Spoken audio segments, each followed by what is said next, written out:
Pria itu setiap hari pergi ke kuburan massal untuk memungut tulang belulang. Lalu merebusnya menjadi sup, karena yang dikuburkan di kuburan massal ini bukanlah manusia biasa, melainkan sisa-sisa tulang para kultivator dari berbagai generasi.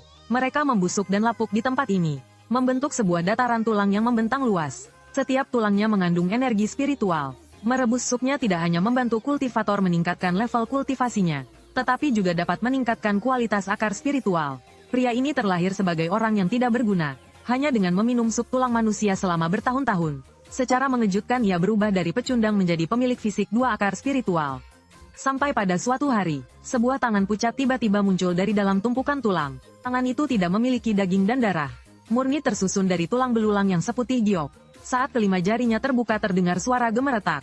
Kemudian sesosok kerangka utuh merangkak keluar dari gunungan tulang. Di dalam rongga matanya menyala dua titik api biru yang menakutkan. Tengkorak itu menunduk menatap tangannya sendiri. Tulang rahang bawahnya membuka dan menutup, mengucapkan sebuah kalimat tanpa suara. Siapakah aku? Hugu yang telah gugur 3000 tahun yang lalu. Pada saat ini api kesadarannya kembali menyala. Tengkorak itu berjalan di dataran tulang selama 7 hari. Dia tidak tahu dari mana asalnya, tidak tahu siapa dirinya dulu. Dia hanya ingat saat terbangun.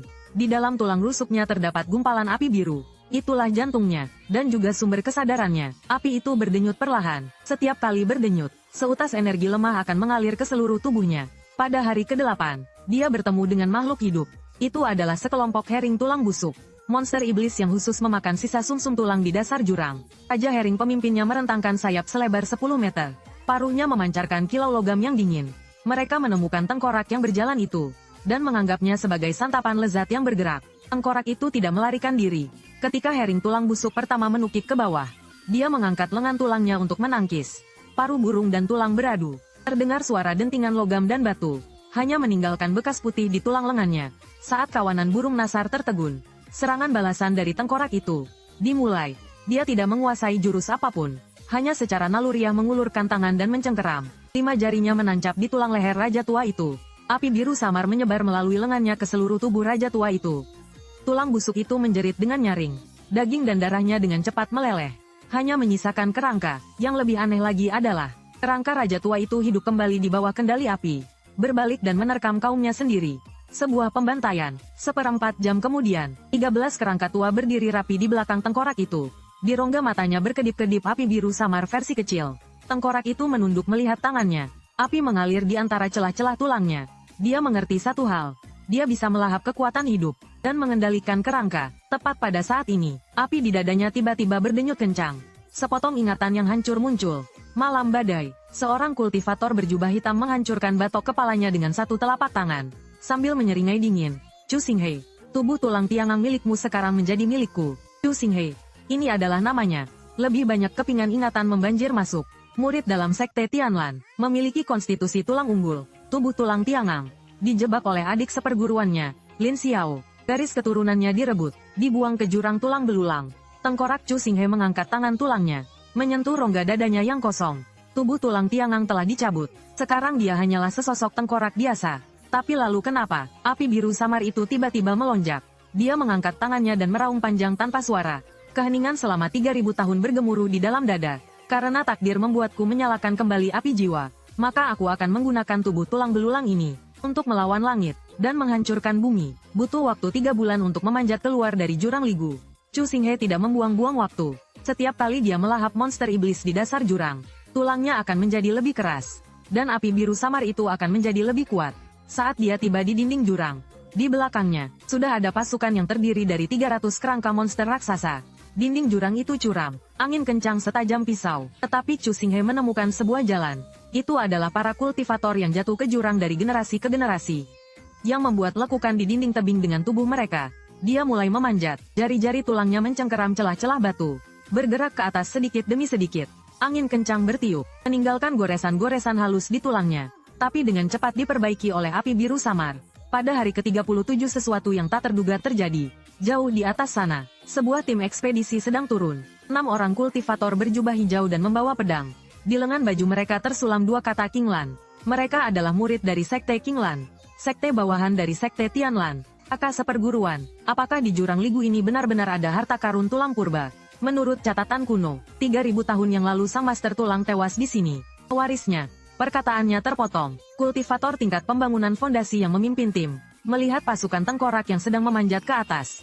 Api samar berkelip di rongga mata 300 kerangka monster raksasa. Tengkorak humanoid yang memimpin mengangkat kepalanya dan melihat ke atas. Api birunya menari-nari, seolah sedang tersenyum. Monster, mayat hidup dari jurang ligu telah bangkit.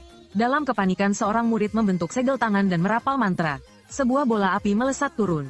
Chu Xinghe tidak menghindar atau mengelak, membiarkan bola api menghantam tengkoraknya. Api menyebar kemana-mana, tengkoraknya tidak terluka sedikit pun. Dia mengangkat tangannya dan mencengkeram udara. Api biru anggrek berubah menjadi telapak tangan raksasa, menarik murid itu turun dari udara. Di tengah jeritan yang menyedihkan, daging dan darah murid itu meleleh. Hanya menyisakan kerangka, bergabunglah dengan tim dan bentuk formasi. Kultivator tingkat pembangunan fondasi berteriak keras. Formasi pedang 5 orang terbentuk. Energi pedang menyebar ke segala arah. Tapi Chu Xinghe melakukan sesuatu yang membuat mereka ketakutan. Dia langsung melompat dari tebing, seperti meteor putih yang jatuh ke arah formasi pedang. Tinju tulang beradu keras dengan ujung pedang. Krak pedang terbang itu patah. Tinju tulang terus melaju ke depan, menembus dada kultivator tingkat pembangunan fondasi. Api biru anggrek seketika menyelimuti lawannya, melahap energi kehidupannya, memurnikan tingkat kultivasinya. Kultivator tingkat pembangunan fondasi itu menemukan dengan ngeri kekuatan spiritual yang telah dia kumpulkan selama 60 tahun. Mengalir deras ke arah kerangka itu. Dalam 3 napas hanya tersisa cangkang kosong. Chu Xinghe mendarat, api di dadanya membesar satu lingkaran. Dia mencerna kekuatan spiritual ini. Permukaan tulangnya memancarkan kilau giok samar. Ini adalah tingkat kultivasi Qi tingkat ke-7. 4 murid yang tersisa ingin kabur, tapi dikepung oleh pasukan monster tulang. Setengah dupa kemudian, di tebing itu ada tambahan 5 boneka tulang yang memegang pedang. Chu Xinghe terus memanjat. Dia tidak tahu di antara orang-orang yang baru saja dia bunuh, ada satu cicit dari tetua agung Sekte Qinglan.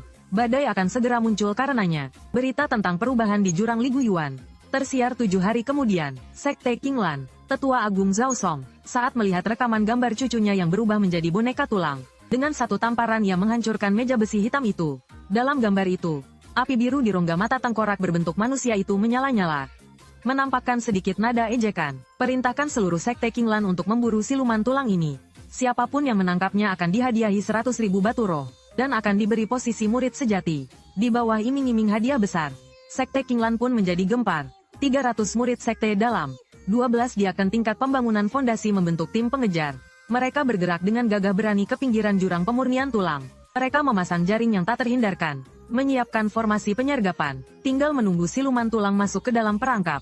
Pada hari Chu Xinghe berjalan keluar dari jurang pemurnian tulang, tepat saat bulan purnama, cahaya bulan yang pucat menyinari tulangnya yang seperti giok, memantulkan kilau yang aneh. Di belakangnya, 500 boneka tulang memanjat dalam barisan tanpa suara. Di tengah perjalanan, ia menaklukkan lagi 200 monster dasar jurang. Monster, terimalah kematianmu. Para kultivator Qinglan yang telah lama menyergap menyerang dari segala arah. Jimat, pedang terbang, dan mantra menghujani bagai badai. Chu Xinghe tidak memerintahkan pasukan tulangnya untuk menyerbu, melainkan melakukan sesuatu yang di luar dugaan semua orang. Dia duduk bersila, kedua tangannya membentuk sebuah segel yang seharusnya tidak dia ingat. Teknik dasar Sekte Tianlan, jurus kondensasi Qi. Kuda-kuda pembukanya, api biru redup muncul dari dadanya, menyebar mengikuti alur pada tulangnya, membentuk 360 titik cahaya di permukaan tubuhnya. Itu adalah lokasi titik akupuntur tubuh manusia. Meskipun daging dan darah telah tiada, tulang belulang ini masih mengingatnya. Para kultivator yang mengepung pun tercengang. Dia sedang berkultivasi. Jangan bercanda. Tapi di saat berikutnya, mereka tidak bisa tertawa lagi. Cahaya bulan seolah ditarik oleh kekuatan tak kasat mata, berkumpul menjadi pilar cahaya putih keperakan, menyelimuti Chu Xinghe. Energi spiritual dalam radius 10 li menyerbu dengan ganas model, membentuk pusaran yang terlihat dengan mata telanjang. Tulang Chu Xinghe bergetar, kilau giok di permukaannya semakin pekat dengan kecepatan yang mengejutkan. Tahap pemurnian Qi tingkat 8, 9, 10. Hambatan tahap pembangunan fondasi hancur seketika. Huang hentikan dia membangun fondasi. Para diaken menyadari ada yang tidak beres. Menyerang dengan seluruh kekuatan. 12 aura pembangunan fondasi turun bersamaan. Pedang terbang langsung mengincar titik vital kerangka itu. Tepat saat ujung pedang menyentuh tulangnya, Chu Xinghe membuka matanya. Jika kerangka punya mata, api biru di rongga matanya melonjak setinggi 3 kaki. Aura tahap pembangunan fondasi meledak dengan dahsyat. Pola-pola emas yang padat muncul di permukaan tulangnya. Itu adalah tanda Dao setelah tubuh tulang Tiangang dilepaskan. Yang tertinggal di bagian terdalam tulangnya. Tidak mungkin, seorang diaken berkata dengan suara gemetar. Saat dia baru keluar dari jurang, dia baru di tahap pemurnian Qi. Chu Xinghe bangkit, tangan tulangnya menggenggam kehampaan. Tanda dao emas terlepas dari tulangnya, berubah menjadi 360 pedang tulang emas yang melayang di udara. Setiap pedang memancarkan ketajaman yang membuat jantung berdebar. Itu adalah esensi dari tubuh tulang Tiangang yang terakumulasi selama 3000 tahun. Seharusnya lenyap saat garis keturunannya direbut. Namun berkat pemeliharaan api anggrek samar, ia terlahir kembali di kedalaman tulangnya. Hujan pedang turun, 12 pembangun fondasi dan 300 murid sekte dalam dikalahkan. Chu Xinghe melangkahi mayat-mayat yang berserakan. Tulangnya telah sepenuhnya berubah menjadi warna giok putih. Dia menatap ke arah timur. Itu adalah arah sekte Tianlan. Juga arah di mana musuhnya, Lin Xiao, berada. Menjadi kuat dan balas dendam.